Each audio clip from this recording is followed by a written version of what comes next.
Hello? Hello? Can you hear me? Oh, yeah. Can you hear me? Now, does that sound okay? That's much better, yeah. Location. So I'm using... A drum? No, it's a condensed mic that's using USB. Oh, clever. But I've got one of them. It's probably all going to go off, but this is still my iPad, because I realised the only other way of doing this would be the old Mac Mini, but obviously I don't have a camera. The only camera I have is a monitor that's there. Right. And it's got to be at least 15 years old. Yeah, but it'll make you look 15 years younger. I don't know. So the test, if you're recording this, so do I sound a lot clearer on this? Yeah, a lot clearer. It's definitely better. Tell me if it's any different when I move it. Is that any different? Oh, very rich, very warm. So yeah, so it's a condensed microphone. I actually bought this ages ago.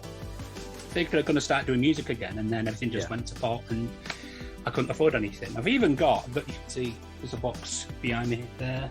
But you can see it. I've even got like a pot shoot, like a proper like thing that goes around it to stop feedback and shit. Oh right, yeah. Oh, you don't want to get shit on a microphone. Yeah. So hopefully, it'll be a bit better for this version.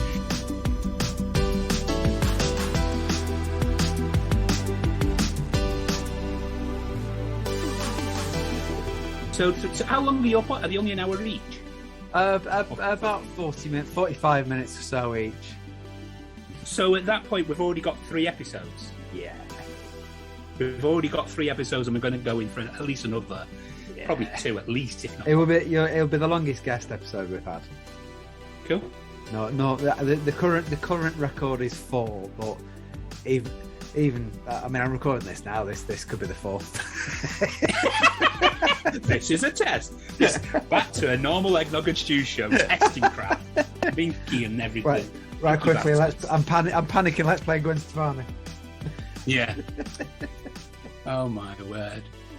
So yeah, no. Hopefully, if this is okay, it will still work later on. It won't be clipping and everything. The sound is like 1,000 times better. Before we go, I'm gonna play you something else. Ross is in a band, isn't he? I've heard. Yeah, he's a bass player, is he not? Yeah, and so yesterday he just sent me a clip of. He sent me a clip. What type of music are they?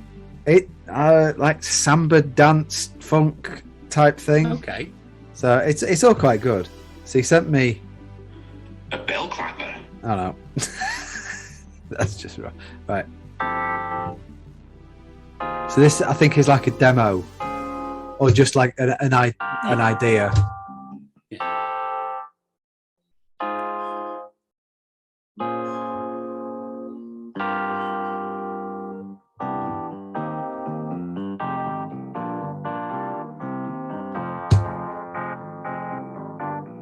So I think that's just an idea, and then they'll build on it. And so he sent me that. I thought I could do something with that.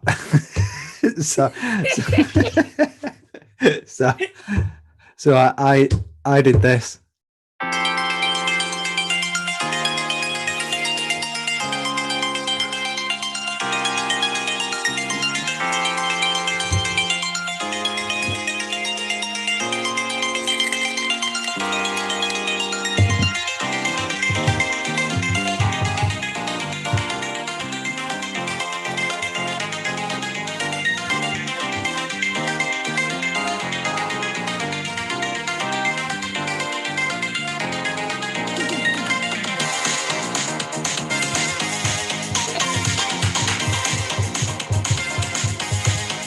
Have you let him hear this yet? You what?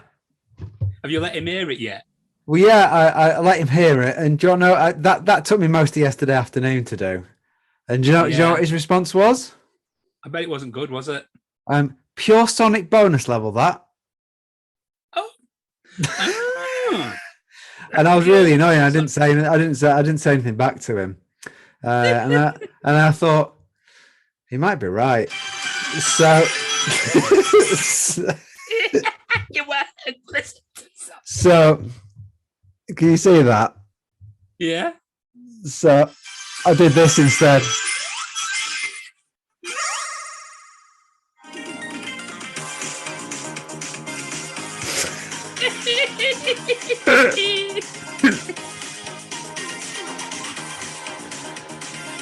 Oh, brilliant.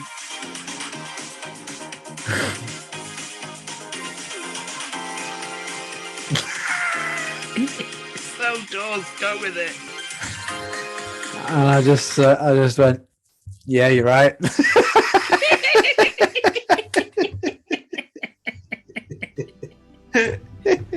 That'd work so well. It does work so well together.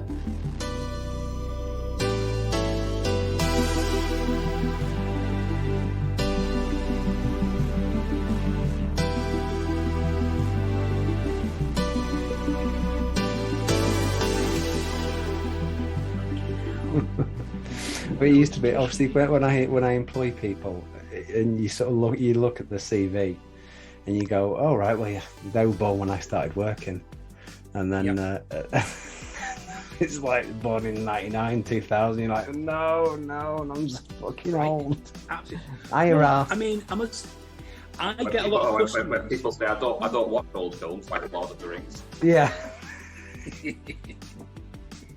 But I get a lot of customers because I'm speaking on the phone. My voice sounds a lot younger, and they'll say, "Oh, well, I remember a day where you only had 3 channels." And I said, "So do I. I remember channel 4." I thought you were a 10-year-old Filipino boy.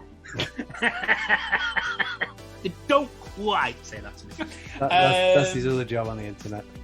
Yeah, but it is. It's just scary when you think. Yeah. Half the people. I'm the older. Well, here's a great example. When I first started, my manager, who was only 27, gave me a locker that was IO. I went, I'm 47, I don't need an IO one. He went, well, I just thought you and Keith. Well, Keith's 20 years older than me. Well, I just thought I'd give you an IO one so you'd have to bend down. Oh, Jesus Christ! What about a bloody 60-year-old who's bloody retired now? I bet you're benefiting from it now, though, aren't you? Well, no, because after the pandemic they got rid of those. Now I've got one that slow down. I wish I did have the one.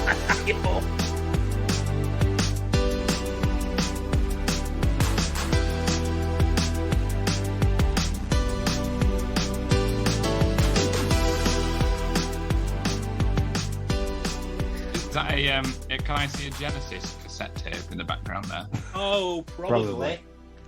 A video. VHS up there somewhere. I'm quite a big Genesis fan. Are you? Yeah. Hiya. Above it, you might see a Reeves and Mortimer, which I'm scared to say that might be Simon's.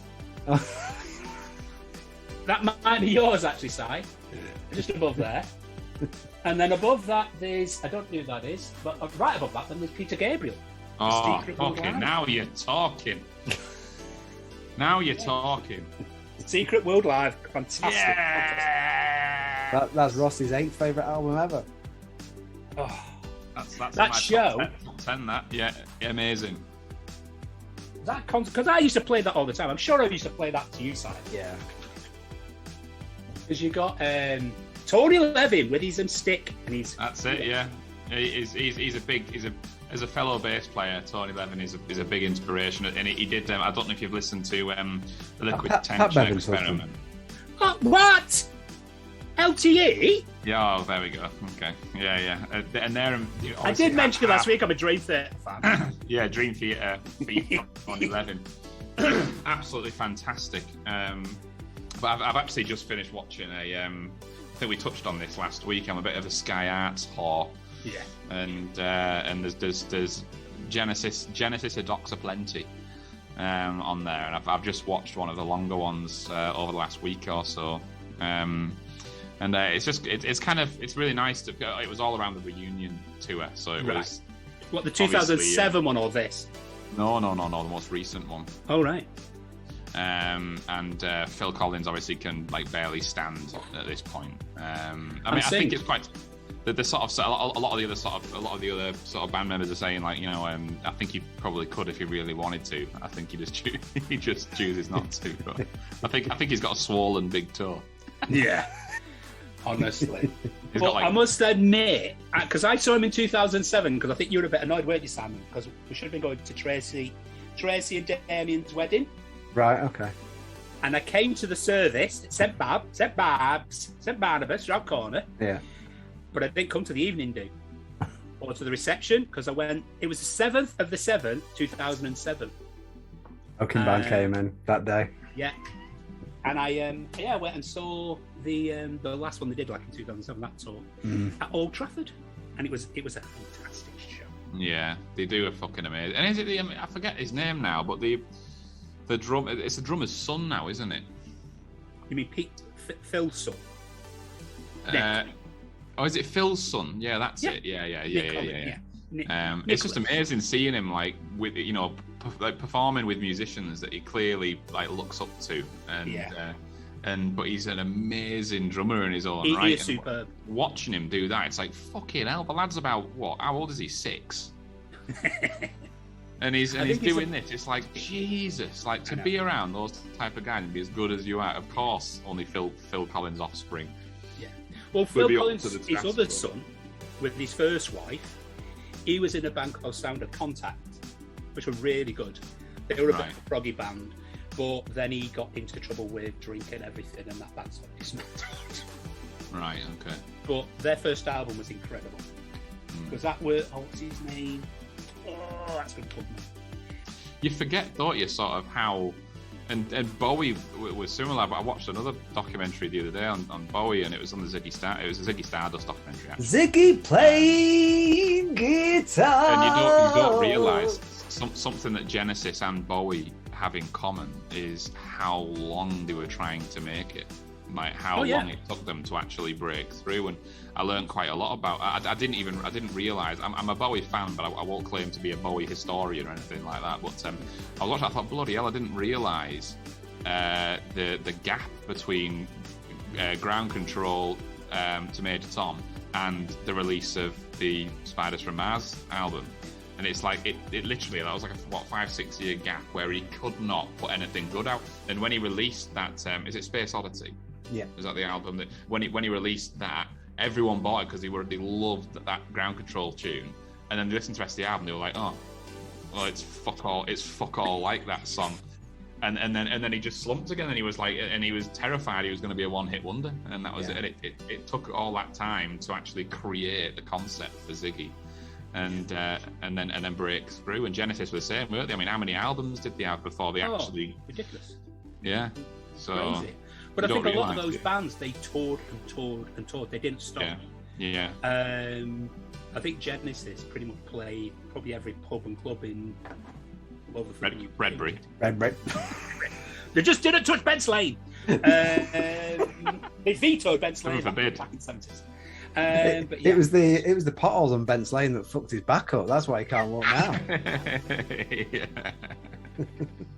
Yeah. Peter Gabriel only dressed as a flower, so he wasn't recognised on. He was dressed as the pothole. Yeah, he's a weird man. Fucking genius. He is. Peter kind of breaks. There's a lot of things that break my heart about Peter Gabriel, really. I mean. He gets a lot of flack, actually. I think way more flack than he deserves. I think a lot of people, particularly around the sort of Scratch My Back era, that always upsets me a little bit, because he sort of did this some amazing cover of Heroes. Was a fantastic cover that he did, and the whole point was that I'm going to cover all of your songs, Mr. Bowie and whoever else, and release Scratch My Back, and I'm going to do another album called "And I'll Scratch Yours." No, "I'll Scratch Yours" was the covers, and "Scratch My Back" was other people covering his shit, and not one person wanted to cover anything, which is mad because he's got some fucking amazing. I'm sorry, Peter, I'm busy that day. Yeah. I've just remembered my dad is still dead. So I just thought, bloody hell, why? Because I remember when I first saw that album, and when I was younger, I used to, I was obsessed with just music channels, and I used to have a little, it was called a Talk Boy from Home Alone. You know, from Home Alone, you remember he talks into that thing. Yeah. And he records it and he plays it back. Well, I had that, and I used to leave. I was just obsessed with any music channel. I just wanted to absorb it all. And I used to leave my tape blank. I had stacks of blank tapes, and I just used to leave them recording. And then I used to really look forward to playing it back and seeing because I'd just leave the telly on all day playing music, and I'd listen to, what have I got, what have I caught, and then I'd write down, right at this point of this tape, it's this track, and that's how I consumed music. And I can't remember where I'm going with this. Oh, that was it. And one of the things that really stood out to me was Peter Gabriel music videos. Yeah. I used to sit there for hours waiting for Sledgehammer to come on. You know, and the whole stop motion thing. I was just fascinated by it as a kid. He was probably one of the first, wasn't he? That sort of made music videos a bit more than just it being an extension, it just being like something to promote the song. Almost like a separate piece in itself. Yeah, he took it as a piece of art. And obviously you'd expect that from him, from how eccentric he was on the shows, because that ended up getting him sacked from Genesis. But obviously he took that art of it as well as just the music. But amazing. Yeah. No, amazing. Right. Sorry, I don't know how long he's already been on, but I've literally pulled up and ran up and grabbed a beer from the fridge and ran up into the studio. So I tried to get back as quickly. Technically 2 hours, but we had a break in the middle. Well, we had a sort of a test run, didn't we? It was 2 hours ago. Sound check. We had a sound check. Just to make you're doing sound checks now. Well, due to my unfortunate AirPods not really cutting the mustard last time, so right. We resorted to something a little bit different. There's a sound check to help my sanity while I was editing it. There's something. What's really putting me on edge in the background, Stuart, is there's something. It looks like a Tupperware tub balanced on something, and it looks highly unstable. Welcome to my room. It looks like it's about to collapse on your head. The Stuart's room. Sorry, rooms are like it's a black hole of electronic shit. We used to call it. What do we used to call it? Something. Was it Dixon's graveyard or something like that? No, Dixon's graveyard. Because I've literally, I mean, I won't, because everything's wide in here. But I've literally got a Laserdisc down there. Over there, I've got CDI machine. Yeah. I was telling Ross that that Todd Rundgren album was released on CDI, wasn't it? Yeah, TRI. I've met Todd Rundgren. Have you? I have said this story, but so I'll cut it down a bit. But it is a good one. It's worth retelling, isn't it? The nature of which I met Todd is one of the most bizarre things you'll ever hear in your life. Okay. So I studied abroad in the US in New Hampshire when I was at university. Cool. And I ended up going back there several times and spending months there. And on one particular occasion, I went back, and it was in Keene State College in New Hampshire, and I got off at Boston, got picked up, drove to campus where all my friends were. Got on a campus, and on the floor in chalk was just a big thing that said Todd Rundgren and an arrow pointing. I was like, eh? So I thought, well, I can't not follow this arrow. Yeah.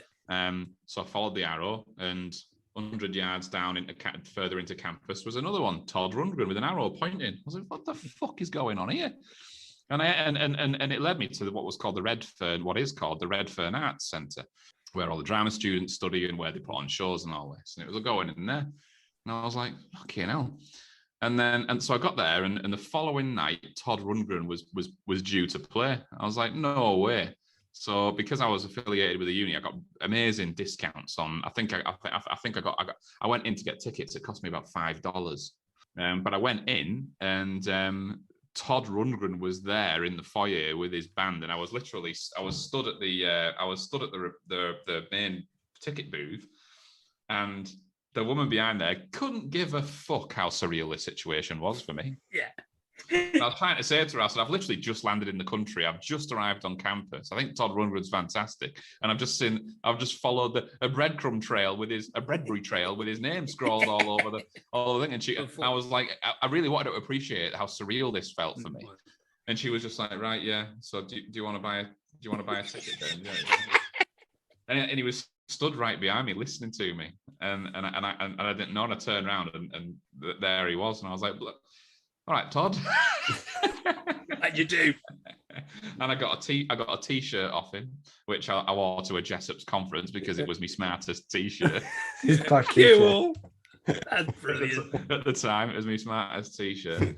And and then the following night, I went to see him, and none of my mates they didn't even know who he was. Like, they could care less. But there was a ton of people who live in the surrounding town of Keene State, middle-aged people. Yeah, obviously. Who came, and I sat next to them, and I found a group who they'd overheard me talking to someone outside, and anyone in America, if they hear somebody from England, they're absolutely fascinated because they think you're some sort of descendant of J.K. Rowling. Yeah. And so I ended up spending the evening with his family. What's Sting's house actually like? Yeah, but I think I was annoying myself at how many times I told this story that night alone. I fucking arrived on campus and it was in chalk on the floor. And I followed it, and guess where it led me? To Todd Rundgren. It wasn't a man in a costume. It wasn't an inflatable Todd. It was the real deal. No, I do. I've always liked. It was a fucking brilliant show. It was absolutely brilliant. Oh, he's amazing. He was very influential with Sparks, wasn't he? I didn't realise he was. Probably. And there's a documentary on Netflix about Sparks. It's like a 2-hour thing, but he like backed him and produced the first couple of albums. He was really heavily into them. So he's on the documentary as well. Yeah, because he not the main. Did he not produce Bat Out of Hell 1? What? Sorry, Bat Out of Hell 1. He did the first one, didn't he? I'm sure he produced Bat Out of Hell 1. I don't know. I think Jim Steinman wrote it, but I'm pretty sure Todd Rundgren actually produced it. Right, okay. He did all the I know he did all the backing vocals recorded. I think even on the Battle of Hell 2, he actually did the vocal production. A little bit of Todd everywhere. Absolutely.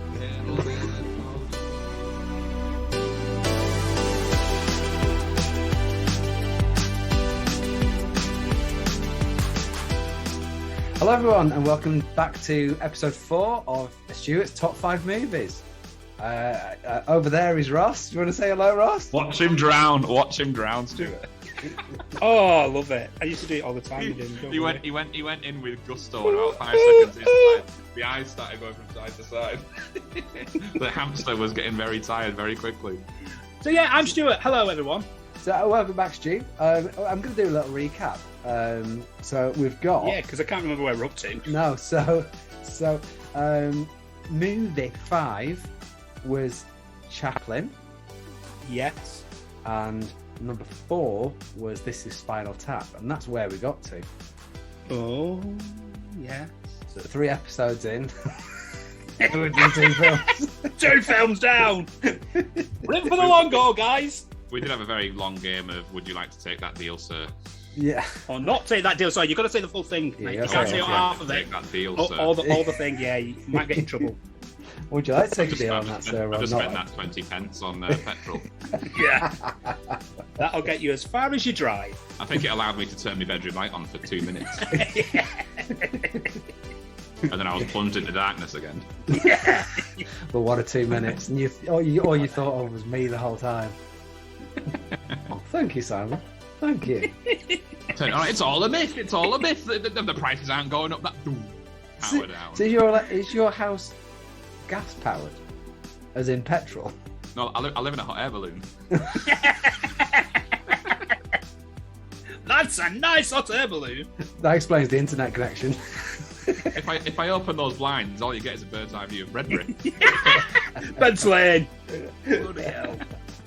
It's the best way to go down Bents Lane. No, it's not on a meter. It's not on a meter. It's not gas powered. I'm just doing it for comedic. Yeah, I got that. Oh, you brought the illusion. The illusion completely now. Yeah. Well, hang on. Let's see what I can do to bring that illusion back again. Please do. He's going to change his Zoom background to... No, I'm not. No, I'm not. He's just going to play Around the World in 80 Days in the background now. Oh, is my name and I must sing with you. So anyway, right. Thanks for joining us, and we'll carry on with Stuart's top 5 after this music. Thanks.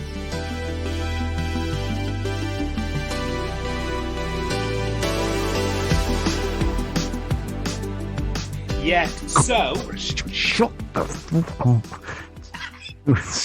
Stuart's number 3. Can I ask you to turn your backgrounds off? I was going to say, it's probably very... It's a bit disorienting, and you can tell a lot about the area that somebody's in. So I like to have a. It looks like there's a Jessop's filter as well in there. I don't know if it is, but it looks like one. Do you see what I mean, Simon? If anything in that frame could have been a Jessop's filter, probably a twin pack. Oh no! I just let me turn my background off. Hang on. There we go. There we go. Can you see All it I now? can see was, Can you see it now? Yeah. It was blur, but yeah, we're fine. Jarvis Cocker's gone. Was it? No, not Jarvis Cocker. It was a guitarist in Blur. Graham Coxon. Graham Coxon. That's it. Yeah. It was a James. Who was the bass player? Something James something. Alex James. Alex James. Yeah. Farmer. Yeah. Yeah. Hasn't stepped out of his green gelée for about 30 years. Constantly smells of cow diarrhea. Yeah, cow shit. Yeah. That's which is lucky farming because for you, though, isn't it? Well, he smelled like that already, so it was a perfect choice for him. He had no choice, did he? No. The one way you can pull it off, if you're not around cow shit and you smell a cow shit, you better get around cow shit quick. Take me to your nearest cow shit. I said that too in a voicemail. Left it. Get yourself around some cow shit before people start asking questions. A shower? Oh no. Too hard work into that. It's too hard work. Yeah. Why? So should we go into with my number? I said, Alex. I said you need to get yourself around cows. There's no other way. During the 90s, you got a reality TV program out of it. During the 90s, when you stood in the middle of Glastonbury, it's understandable because people think there's cows around. There's not, but we know it might be. Now you're not playing as much. You just stood in your local pub. They're gonna realise it's you. There's no reason for you to be smelling of cow shit when you've just been sat having coffee watching TV. You need to get around cows. There's no other way. Which was a Blur song. Well done. There was two Blur songs there, you fucker. Was that? Yeah, coffee and TV. Oh yeah, I didn't get that. I knew the first time you didn't get it. That's why I had to broaden. Well, I got song 2. I didn't say song 2. No, but you said there were 2 songs, so I said I got song 2. I said there's no other way, and I thought that fell completely flat. He hasn't realised. He had a long day. He needs to warm up here. I'll give him a less subtle one: coffee and TV. And you fucking missed that as well. Like I said, I got song 2. The second song that you said. Honestly, I love those kind of jokes. They're universal. Yeah. Did you get that one? I think some of the boys and girls out there will have understood that. Is it in it, girls and boys? Anyway, I got song 2. So, Stu. Right. Yeah. So, do you want my number 3? 3, yeah. Yeah, number 3. So, yeah, this obviously was my number 2 in the show that never was. May it rest in peace. Yeah. Love it. Nomini Patrick Filion Spiritus Anti. So this one, 2019, pretty easy one, really. 2019, and it was a big film. we've already mentioned this film today. Me and Oh, you, right. I think, and I really call. Okay. Also, it's an in-joke, is it? Right, great. Not Very, really. very collaborative. No, not really. Okay, so Let's be honest. The biggest film of 2019. Was it a Marvel film? Maybe. Yeah, it was. Yes, it was. Yes, it was. It can't be. It was. I mean, the biggest is Endgame, but it was that 2019. Yeah, it was. Prior to the pandemic. Yeah, Ross, it was pre-pandemic. Ross, Pre-pandemic. forget about the last 2 years. They don't count. They don't count. It was last week. Yeah. Isn't it? Okay, now. Mm. Wow. Well, yeah. You're absolutely right. It's one. I wasn't a Marvel fan prior to Infinity War, and Endgame was the one where I thought I went to see it at the cinema. We went to the wrong cinema to see it, and had to cancel and rebook 4 hours later. We went to the one that we went to View in Kirkstall in Leeds, and we booked it for. You got the postcode we booked it for View in Leeds City Centre, so we missed it and had to rebook. So so I'm not fucking going. Ross, it's only the trailers you've missed. I don't care. I can't bring myself to do it. If I've missed Pictionary, I've fucked it. So I've got no time to stamp all in the bottom of this box. No. So yeah, we went to see it, and fuck me, what I think it's the longest film I've seen without it feeling as long as it is. Oh, and don't say that's what she said. But I sat there and I thought.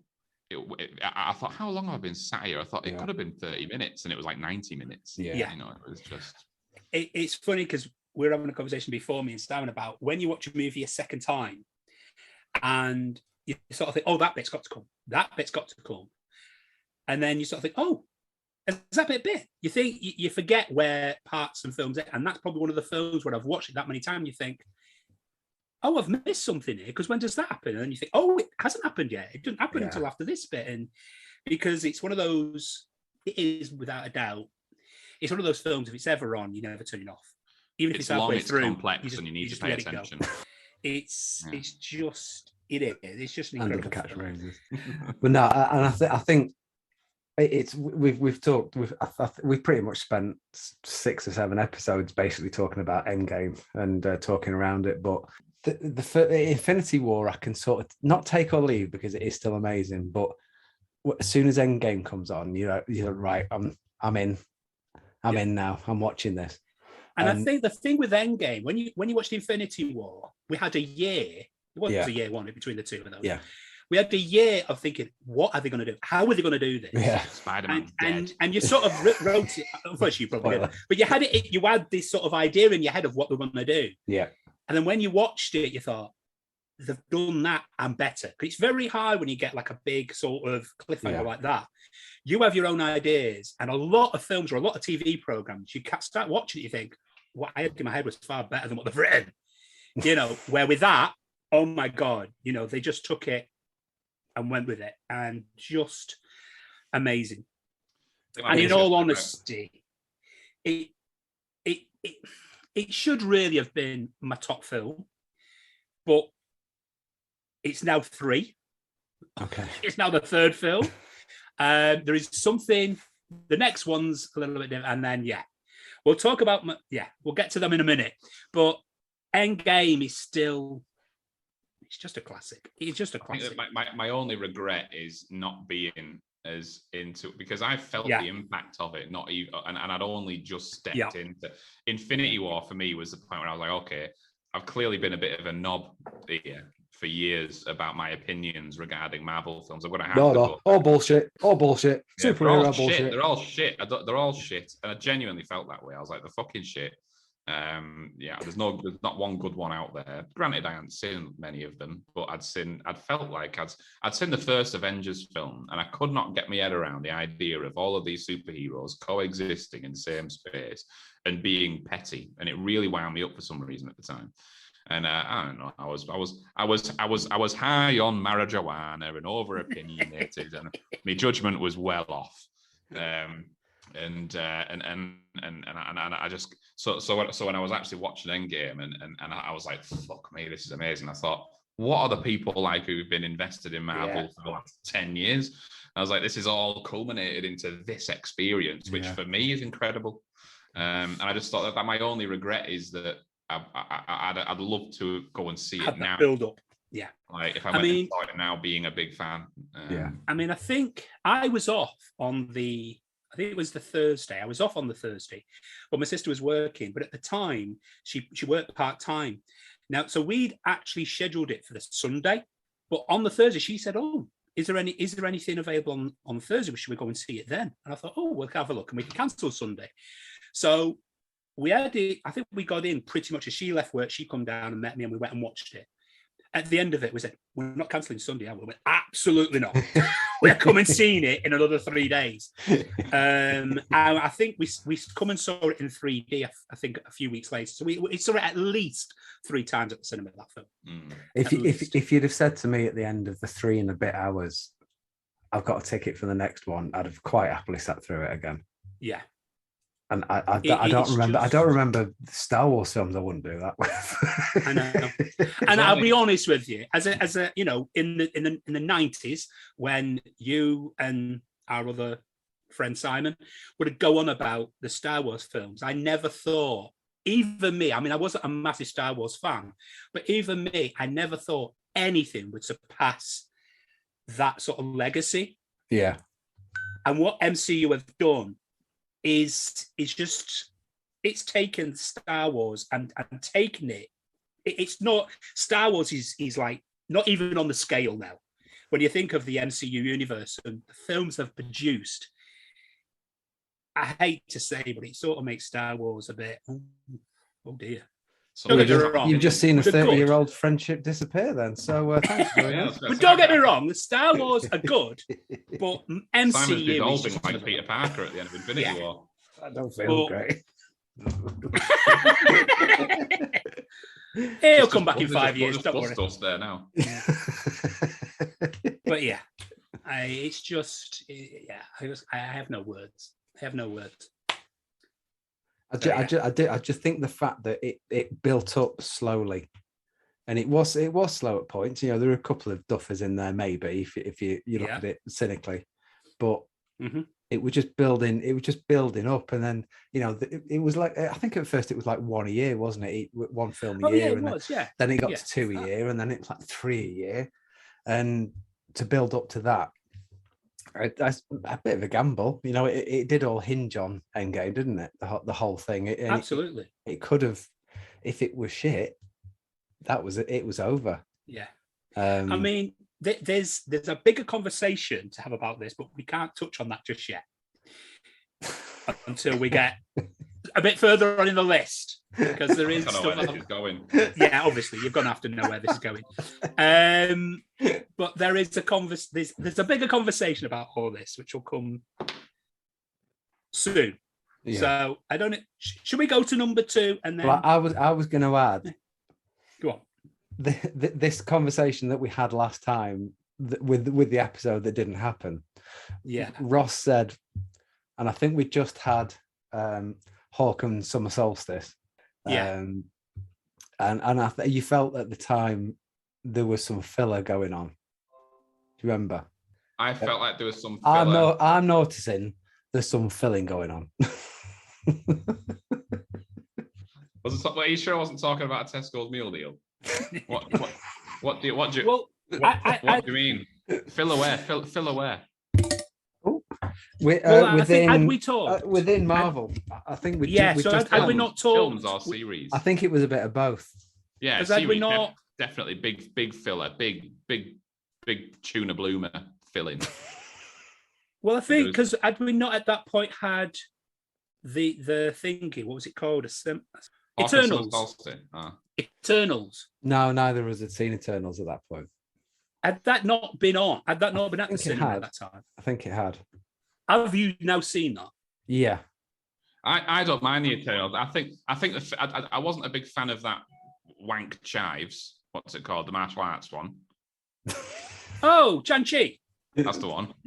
I thought it was okay. I mean, I must admit, on the second watch, if I'm honest, I went into that thinking, I'm not going to like this, but I actually walked out of that thinking it was better than I thought. Yeah. It was all right, but it was all right. But I'll be honest, Simon was well halfway into it, through Eternals, I could have quite happily walked out of the cinema.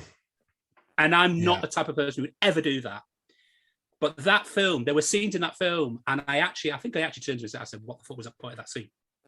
What was the point of that scene? It was just absolute drivel. The whole film was drivel, even on second watch. And if all honesty, that could have been my worst ever film. But there are other films that go into that. Okay. But as an MCU, it is without a doubt the worst film they've ever made. Yeah, it's appalling. It is just it's a pointless film. It doesn't really sit in the MCU. They tried to make a thing that, we can't do anything about Thanos. We can't get involved. Bullshit. It was awful. Just an awful film. So yeah, on that, yeah. That does kind of go into, like, I've made this point before, is at what point, how do you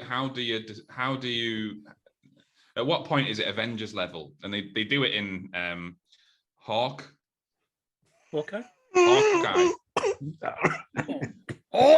They do it in Gammon Wings, where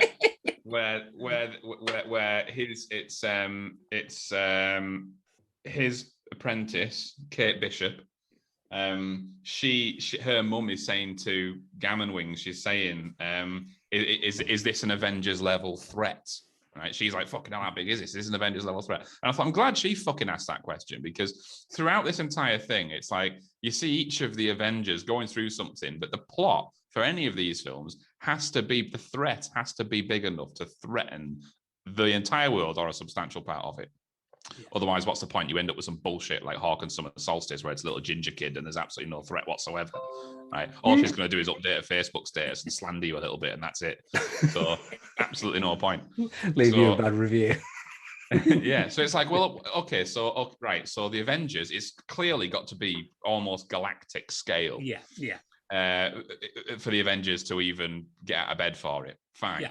But then the Eternals goes, okay, so there's actually a level above the Avengers here. The Eternals are like even more like, what the fuck are the Avengers going to do against that big god? Absolutely fuck all. Yeah. Absolutely nothing. How many webs is it going to take to stop him from shifting around? There's nothing you can do. No. So then you got the Eternals, but then it's like, but then Thanos was definitely a big enough threat. Like when he wiped out half of the entire universe, not Earth. The universe. Yeah. Surely at some point, Rob Stark sort of opened his eyes and went, "We should probably get involved here." Yeah. Surely. Honestly. Yeah. Just a bad film. Bad film. I enjoyed the film, but there are flaws there. Oh, there's just scenes in it, and I'm thinking, what was the point of that scene? It was just drivel. And it's hard. Watching this, I'll be honest with you, I will never watch that film again. I didn't quite understand it. I didn't get it. I didn't understand like the whole ending bit where it's like, okay, Rob Stark is obviously against everyone. He's an inside man. He doesn't give a fuck. He just wants to fulfill the will of this god that is to like reset humanity and kill everyone or whatever it was. Yeah.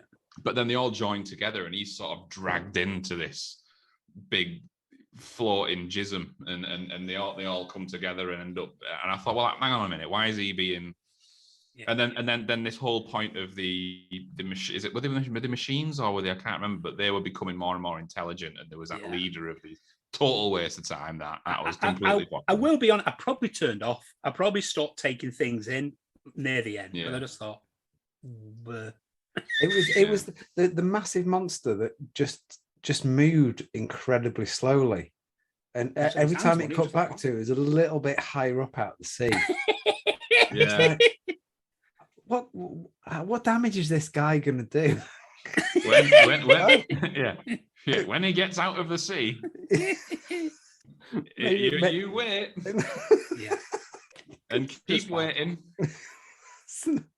No. I thought they were going to do a Peter Jackson and just have 3 films of that cunt coming out of the sea. Yeah, absolutely. Yeah. Film 2, the indexed finger. Film 3, upper thigh.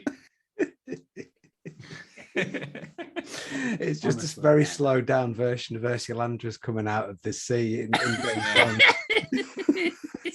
Bond. Film 3 had to be called Resurrection. Yeah. Because that... And the next one, Erection. But no, I just thought this guy isn't going to be that efficient at destroying us.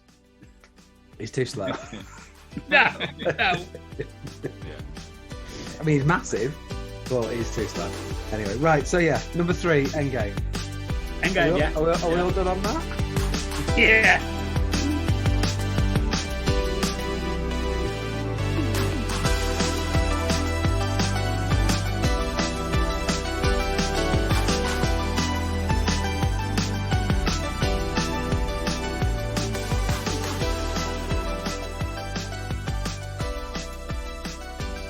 Because I think because we saw it when we saw it, there wasn't a lot of people in there. Now I know we probably saw it back a week later after it come out, but it's like today I went and saw Downton. That's been out a few days now, and it was packed. Don't get me wrong, they were all a lot older women, and they were all on the wrong screen.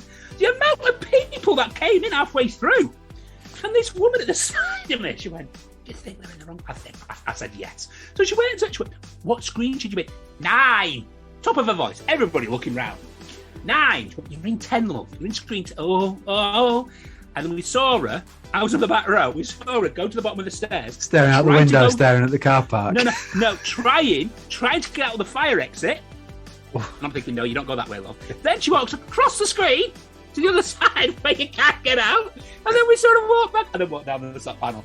And then these ladies at the side were laughing their head off. I thought, Jesus Christ. And then another woman came in. It's nearly over. We went, love, you're in the wrong screen. 9. No, it's not 9. This is 10. And then hobbles out. Jesus wept. My word. Unbelievable. But yeah, no, it was good. I enjoyed it.